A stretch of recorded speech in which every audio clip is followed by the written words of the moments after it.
It's been 1 year of a genocide that we've all been witnessing, and I think one thing we all need right now is a bit of perspective. Because I do think that after all this time, it does become desensitizing. Human brains are honestly just not evolved to comprehend numbers as large as what we're seeing come out of Gaza. So I want to try an experiment to kind of put this all into perspective. I wanted to see what it actually looked like if one single grain of rice represented one death. It was perfect timing. I had just run out of rice, so I went to the store, grabbed a new bag, and I started counting. So this took me a little bit, but honestly, this kind of blew my mind. Okay, so to start off, this is about 1,200 grains of rice. This is to represent the main Israeli narrative that 1,200 Israelis were killed on October 7th. This is what they've used to justify everything that's happened in the last year. And by the way, we're being generous here for the sake of this video. The real number is actually less than 1,200, and if you're only counting civilians, it's even lower than that. Now let's look at this compared to the Palestinian death toll, which right now is about 42,000. This is about 42,000 grains of rice.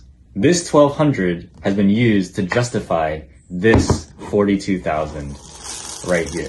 But we should note too that this 42,000 is also a massive undercount. The death toll has basically been stuck at about 40,000-ish for months now, even though the massacres and the bombs have not stopped. A highly respected medical journal called the Lancet Journal released a report where they estimated the true death toll, including those that are missing, buried under the rubble, are going to die from starvation or treatable injuries and diseases. If you add up all those things, this is what it looks like. 186,000 Palestinians who have been killed since October 7th. And for comparison, this is where we started. But we should also know that this 186,000 is also an out-of-date number. There is a report released by the University of Edinburgh where they took the Lancet's model and they estimated what the death toll would be in September of 2024. Based on the University of Edinburgh's estimate, the death toll is as high as 335,000. Are you ready for this?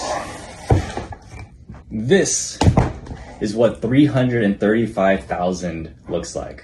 335,000 people who had hopes, dreams, plans for the future, all destroyed because of Israel.